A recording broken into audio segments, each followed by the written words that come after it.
Oh.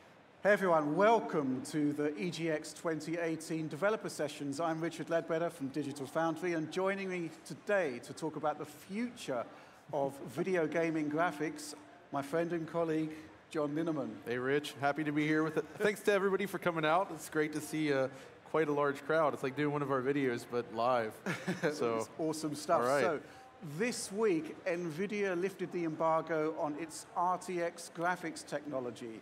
And fascinating sort of turn of events, because essentially, looking at things on a more global level, we're looking at, I'd say, the end of the current era of video game graphics rendering.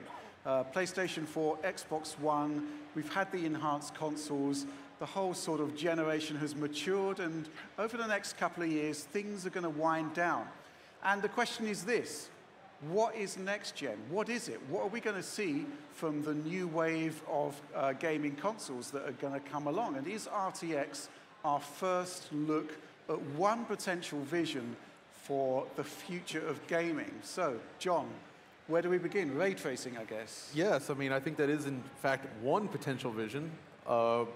I think ultimately what I would like to see in the consoles, and one I'm not entirely convinced we will see, is the integration of something like the RT Core in the new graphics cards. So I've likened those new cards to something like the GeForce 3, the NV20, back in the early 2000s, where they introduced programmable shader into the chip.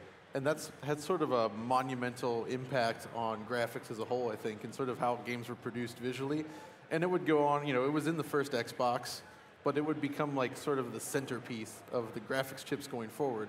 And I think that's kind of what RTX promises to be. But the issue then is one of cost, because, you know, we're very late in the generation, so the next generation of consoles are obviously going to be well into development, right?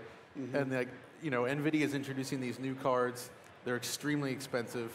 The chip is huge. Mm-hmm. Do you think we could conceivably see something like an RT Core embedded within a console?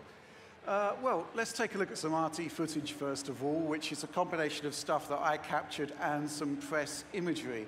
So that should be coming up on the screen shortly. But it's an interesting discussion point, because if real-time ray tracing is the future, and we've got it now in the PC space in 2018, and it's not in the consoles that are coming in 2020, then this is potentially a very bad thing for Nvidia, because nobody is going to be taking up that particular avenue of technology, and it does require really specialist hardware. So yeah, I mean, I think it's one of those things where even if the consoles don't feature it, there will be plenty of game creators willing to implement it on the PC side, and we might start to see that split between consoles and PC again that we used to kind of see back in the day. Which, if you've only joined PC gaming in the last 10 years, I feel like it might be kind of a strange foreign territory. But it's interesting to me to see this new technology sort of push what can be done. And of course, we're just talking about the visual side here. There's other aspects of this as well. But ray tracing is fundamentally where we need to be going for rendering graphics. And this is just the first step. I think my concern is that if it's not in the next-gen consoles, then essentially this could turn into almost like a sort of dead end on the PC side, because it would become a fringe technology as opposed to something that you build up your entire game engine around. And well, the problem there, I guess, is, I mean, we've just heard in the last week or two that AMD said that they're working with Sony and Microsoft on secret sauce. We don't know what that could be. Right. But it's highly unlikely that Nvidia is going to pull, or sorry, that AMD is going to pull out some secret ray tracing capable hardware. I mean, it's possible, but one thing I think that I think we should bear in mind is when it comes to secret source, a lot of it is hiding in plain sight. So Nvidia actually unveiled RTX in well, it was back in GDC in March, right? Yeah. And at the time, it was running on 4 Tesla GPUs, and we were thinking to ourselves, okay, this is a vision of the future. We're not going to see it real-time on consumer-level hardware anytime soon. And the fact is that the cards are actually out there in the here and now doing what those 4 cards were doing in real time on 1 card. Exactly. And secondly, another thing we need to remember is that Microsoft is actually deeply involved in the ray tracing product. That's true, actually. There's the DXR API, which is built into Windows. It's going to be available very, very shortly. And what we do know, therefore, is that Microsoft is deeply involved in ray tracing. They've done all of the API work in making stuff like this possible. So who knows? Maybe there will be something happening in this regard on the next gen Xbox. That's true. I mean, I think everybody can agree that Microsoft started the generation off poor, and then they basically made a comeback with Xbox One X. And I don't think that they want to come in second place again in regards to hardware power. So I could absolutely see them trying to find a way to pull this off, because the other avenues right now, I mean, we're already kind of pushing towards 4K, and we're kind of there on the console. Yeah. You know, that will improve, I'd imagine, which is another issue, though, if you think about with ray tracing. If right now we're seeing on the PC side, like if you want to play with RTX enabled, you're pretty much going to have to accept that the resolutions are going to be lower. And you say that, though, but the Star Wars demo we saw at the front there, I actually captured that in real time from RTX. The game has moved on. RTX 2080 Ti in real time. And obviously there are tricks and techniques we'll talk about shortly that could actually improve image quality significantly. But one thing I think we need to bear in mind is that it's very early days with ray tracing, to the point where developers have only had very, very small amount of time with final hardware, and they're still producing some good results. So, and there's lots of different flavors of ray tracing as well. That's true. So the Star Wars demo, you were seeing real-time reflections, and it looked incredible. What we're seeing here with Metro Exodus, global illumination. Yeah, this is the real-time global illumination. And, you know, I guess it's a very static scene right here, but the idea is that the light comes in from the sun, you get that first bounce, so it sort of like reflects the color and light. It fills a room in a very natural way. But it's the fact that there are multiple ways to approach it that kind of shows one of its early limitations right now. A lot of developers are saying, we're going to do just reflections, or just the global illumination, or just shadows. Just shadows. And trying to do everything at once seems to be prohibitively expensive at the moment. So again, it's very early. But I think what it is it's a new tool in the toolbox for developers to use. That's right. And what we're seeing here is the result of just some initial work that was done on those Tesla cars we were talking about. And we'll see some Battlefield 5 footage, I think, in a bit. What we're seeing there is just the developers had 2 weeks with final hardware to produce that. That's how early we are. So there is an argument that maybe Nvidia has actually gone too early in releasing the hardware when there's not really any support. Yeah, I think that's true. But, you know, again, so this is just one aspect, I think, of what next generation could be. You know, visual upgrades are always a common theme, and we're going to see that. It's just a question of in what areas. But there's other potential options, I think, for next generation platforms. Sure, this is just one vision. I think there's a lot to commend it, though, and I think what's exciting about it is the gamble. This is a huge gamble from Nvidia. If you look at the size of the processors compared to their predecessors, 2080 Ti, it's a huge chip. They didn't need to do that. They could have increased the size of the chip by half of the amount they did and piled it all into performance. They didn't. They decided to do this. It's a weird thing because it's one of those moves, I think, that's not that consumer friendly in the sense that it's a very expensive card right now, and this is not really designed, I think, for everyone, but at the same time, it's a really important step for graphics, and I'm not sure we would have seen it if AMD were extremely competitive in this space at the moment, because they're kind of lagging behind on the PC side at the moment. Yeah, but you know, in terms of the size of the chip, in terms of the next-gen memory that they're using, this is all expensive stuff. And it is, I guess you're right, only possible because there's nobody there to basically challenge them at the high end. And it's kind of, so one area I've seen a lot of talk on is on console side is CPUs. That's been a limitation this gen, a huge thorn in the side of these machines, I think. And so before all this RTX stuff, you hear a lot of talk about, I guess, Ryzen becoming a key element in the new consoles. And I'm not sure that's necessarily a magic bullet, but more powerful CPUs would certainly help hit higher frame rates. but now we're kind of seeing a different focus. So I'm wondering, like, it almost feels like console manufacturers could have been going in one direction, then we see something like this. Do you think there's time to change the direction? I think it all depends on what the vision is that Microsoft and Sony actually have at this point. We know that Microsoft is involved with ray tracing at some point because they're involved at the API level. So they're at least aware of it. And there is time maybe for them to course correct and get some kind of RT core style technology into the next gen Xbox. But the other thing which I find fascinating, moving beyond the ray tracing, and it does kind of come back to what you were saying about the role of the CPU. It's not just the RT cores that are found in RTX. We have the Tensor Cause, the AI deep learning technology there. And in theory, some of the stuff that is typically associated with the CPU, e.g. AI, could be farmed off to that kind of technology. But again, if it's not in the consoles, probably not likely to be utilized. But maybe that concept could be usable, like in building a new console, like breaking things out a little bit. I mean, like RTX core is essentially, it's just like a black box that you feed data into, you get data out. It's conceivable that they could engineer something like that.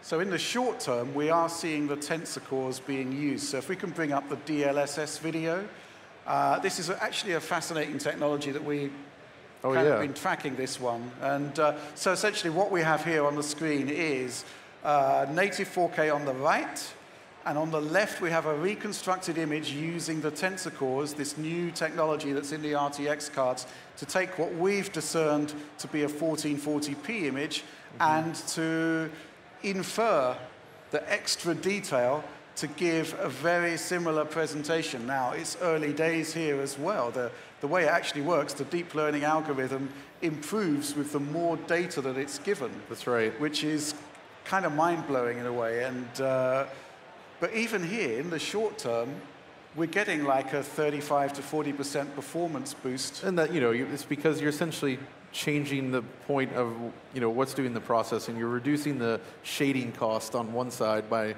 rendering at 1440p, and then using the Tensor Cores to make up the rest. It's as I said before, this is basically like an approach to like checkerboard rendering or reconstruction or inference, as they say, but they're throwing more hardware at the problem, trying to find ways to do this quickly. I think even Samsung is experimenting with this process with the, like 8K TVs. Well, we're trying to find ways to build a higher resolution image using like deep learning and other like new technologies to sort of pull it off. Yeah, I mean, again, prior to the launch of RTX, we were talking about how possibly Nvidia would strip out the deep learning stuff from the GPU because why do we need it?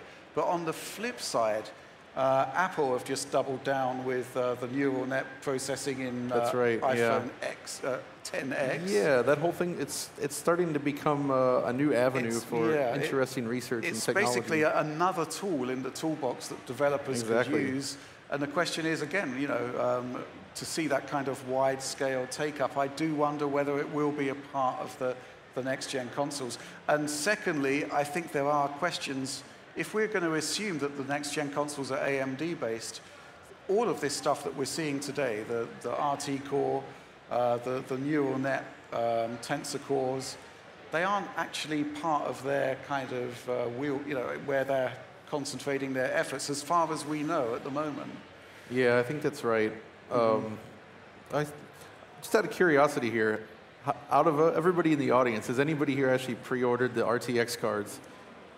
Yeah, anyone? It's massively expensive. I don't blame you. Nvidia say they have sold out. So, they have sold out apparently, but yeah, when you look at that cost, it is a little bit eye-watering. And I think a lot of that does come from the massive chip size that they're going for. I mean, I really think this is just like a first-generation, early adopters only kind of product. And when they go to 7 nanometer and launch another series, and this sort of progresses from there, that we'll actually see something a little more affordable. Yeah. So I guess another thing to talk about, something else that's going to be happening next gen. Oh yeah. Is going to be cloud streaming. Yeah. Which we're not particular fans of it. But that said, I have seen the latest GeForce Now betas. It's neat technology. It's quite it isn't, especially as a collector like myself, it's not hugely appealing, but I am fascinated with the technology to pull it off. And I could see an argument being made that, you know, depending on what type of experience you're looking for, it could fit a certain audience. I think creating an almost like, again, like a Netflix style kind of experience, but with games, and that would actually allow them to like fill their data centers with hardware capable of doing things like ray tracing, and the average consumer could enjoy it. Well, that's the thing. Microsoft has already declared that they're going big on streaming. They want to deliver a console-style experience. We know also that Google is doing something. That's right. Various details of that will emerge shortly, but it's going to be big. Secondly, I guess there's also Origin. They're going to be doing a streaming service. There are many more that we know of kind of percolating away in the background. And the bottom line is there, in terms of the hardware used to deliver it, it's all going to be data center based, and in which case, in terms of the graphics, to sort of make this a bit more relevant to this discussion, the graphics hardware that's going to be used, almost certainly Nvidia, because Radeon, AMD don't really have so much of a presence in data centers at the moment. That's right. So, you know, if streaming is going to be an important part of the kind of next-gen proposition, in a sense, Nvidia has kind of almost won there. Yeah, they definitely have a huge edge on that.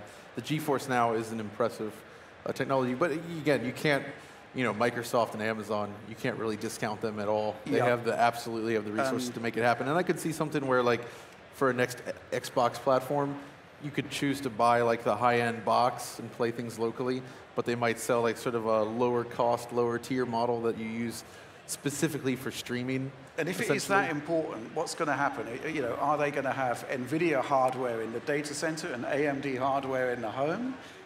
Could make things difficult unless they're going to rely on their PC versions for the cloud.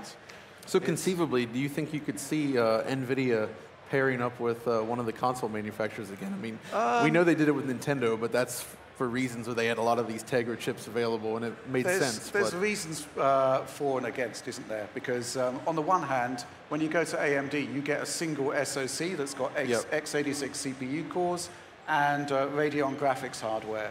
And this has been tremendously successful for the current generation. However, if you've got two console manufacturers that are desperate to kind of differentiate themselves from one another and want to have new technology that's, you know, kind of proven already, you know, hopefully by 2020, some of the stuff we're seeing with RTX today will be a lot more established. They've kind of got to go with Nvidia, and then they get the bonus of the data center stuff being entirely in line on a technological basis. The disadvantage, how are they going to integrate an AMD CPU core into an Nvidia SoC? Yeah, I don't think that would happen. It would be quite challenging. And what other choices would they have? I mean, going with Intel would be prohibitively expensive. Yeah, and Intel don't need the money. No, they don't. They're not interested, I think, in consoles. Nor do Nvidia, consoles. really, if we're being perfectly honest. And then ARM CPUs, I'm not sure that would be a great fit necessarily. So, you know, the other alternative is we could be moving back to a discrete CPU and GPU package, but again, the cost implication. Yeah, it's all about the cost at that point. But if you're offloading a lot of stuff to the GPU anyway with stuff like Tensor Cores, maybe there's an argument to be made that you could do something with. Doesn't happen. But then, yeah, backwards compatibility becomes a lot more difficult. So there's kind of arguments to having Nvidia in a next-gen console and not having Nvidia in a next-gen console. And I think the bottom line is that Nvidia are clearly proving that they're investing billions in R&D to produce stuff like RTX technology. And I'm kind of curious as to whether it's going to end up in the consoles. I actually think it would be in NVIDIA's interests if it does. I agree. Because they need take-up. They need people to be embracing this technology. Exactly. They need the support. And that's the only way to get it, put it in a console. Definitely. So, yeah, I mean, what is the alternative? In the PC space, AMD is playing its cards close to its chest. So we know that in the short term, they've got basically a smaller version of Vega, which was an enormous chip, which is smaller, it should run faster. They're doing a 7-nanometer version 7-nanometer version, which will be faster, it will be smaller, potentially cheaper as well. And what about a Navi? Nobody knows what it is. Nobody knows anything about it yet. That it uses next-gen memory, which could mean anything.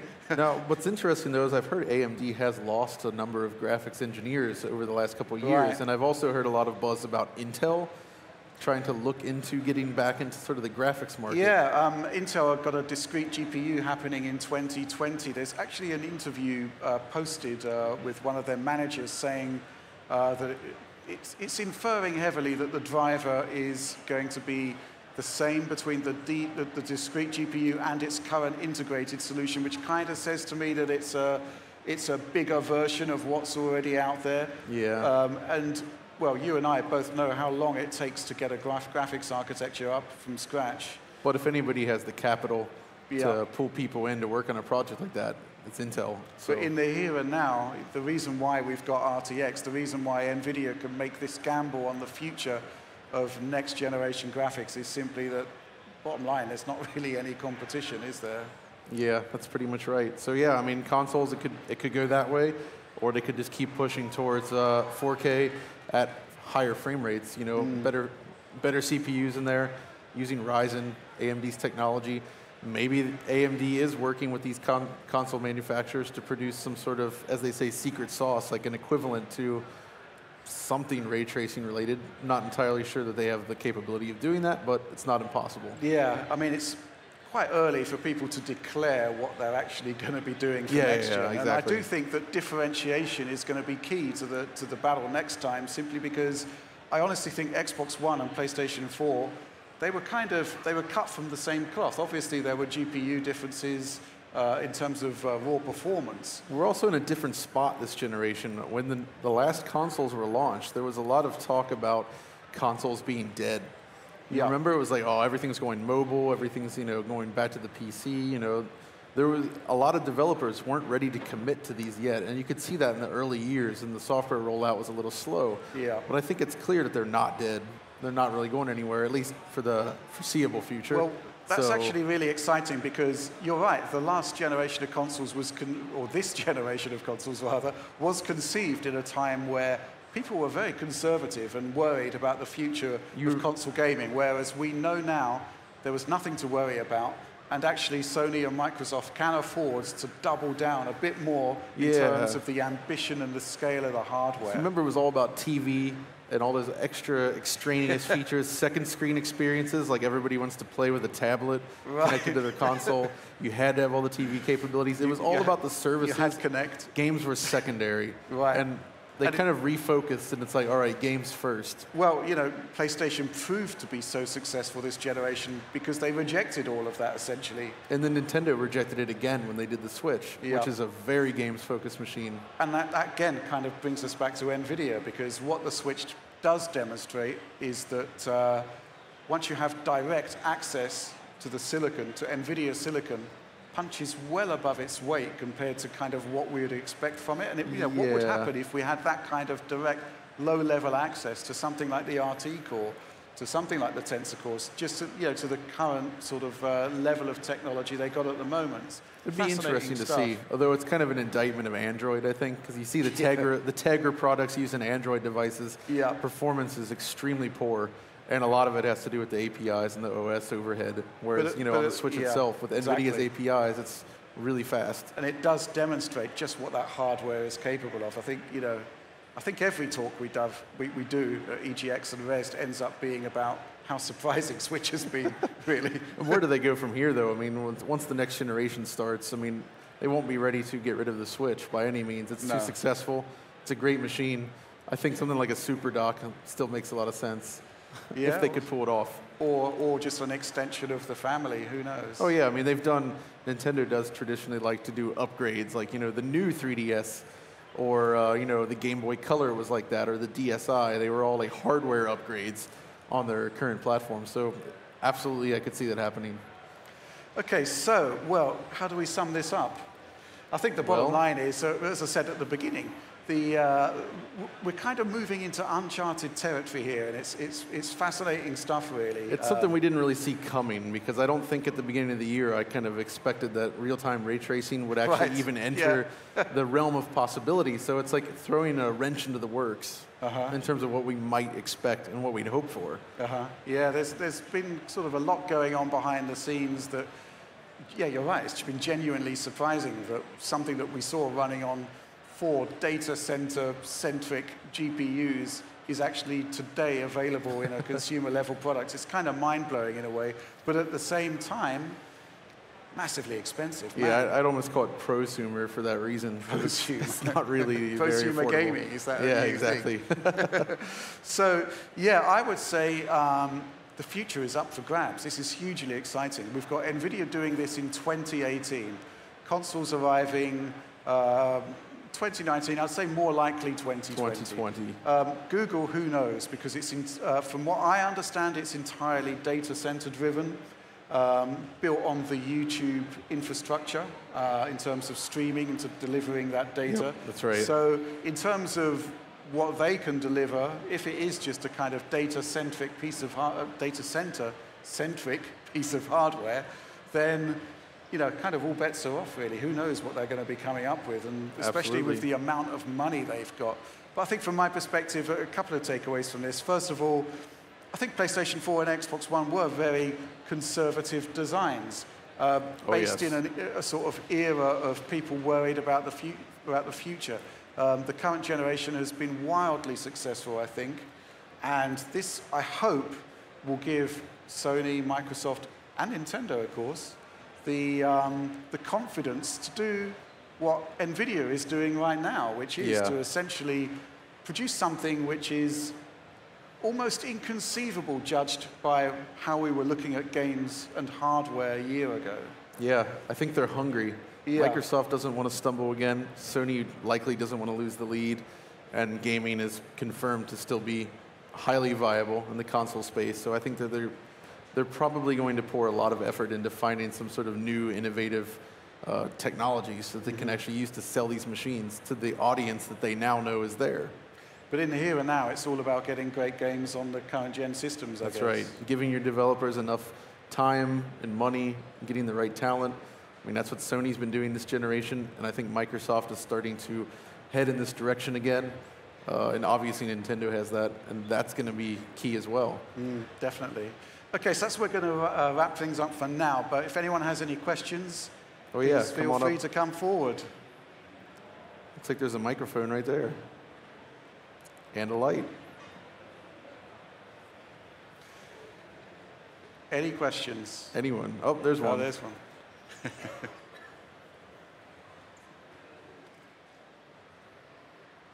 Hello.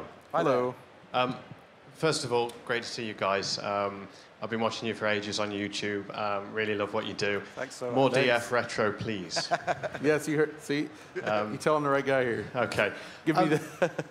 With you saying Microsoft is going to be focusing a lot of its efforts on the ray tracing stuff, do you think that's the way they're going to go? And if so, do you think Sony are going to have to differentiate themselves in a different way? And will that have more of an impact on how games are developed? Because you could end up with the same game being on two different engines, conceivably. I think what's interesting, well, first of all, Microsoft have developed the DXR API for PC. Right. What this doesn't tell us that it's definitely going to be in the next Xbox, but what it does tell us is that Nvidia's big gamble, Microsoft were fully involved with it. They produced the software backend that's going to make it possible on Windows. Yeah, I think the thing about it is, though, talking to developers about implementing this stuff, is that it slots fairly easily into current engines.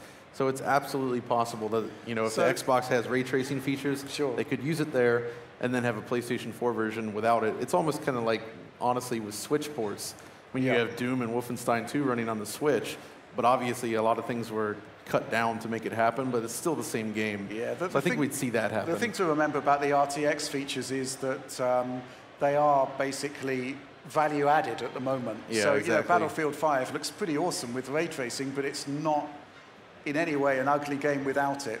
So I think that there's this. The other thing, of course, is that it's not full ray tracing; it's hybrid. So there's standard 3D mixed with ray tracing technology, yeah, and it is kind of optional at the moment. But I suspect that Nvidia's kind of end game here is to kind of make ray tracing technology the standard in GPUs.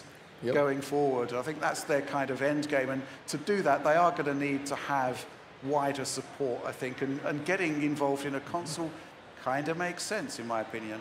It does indeed. Thank you. And Cheers. can it run Crysis? Hopefully. Quite possibly. Ray Trace Crisis. Oh, I like this shirt here. Wow. That is awesome. Hi guys. Yeah, thank you for the great talk. And Digital Foundry is awesome. Yeah, my question was about: are you aware of any alternative rendering technologies that might compete with ray tracing going forwards? It's an interesting question because this is all about. We're talking about years of R&D here, and we didn't know. Nvidia were talking about 10 years of R&D. We're ultimately, that's the direction we want to move, in the sense that, I mean, we could move towards path tracing, which is even more expensive than ray tracing, but the idea is to get real-time game graphics closer to what CGI films are doing. And so there's probably alternative options for rendering that you could do some interesting things with, but ray tracing and eventually like path tracing is kind of, that's where we want to be eventually.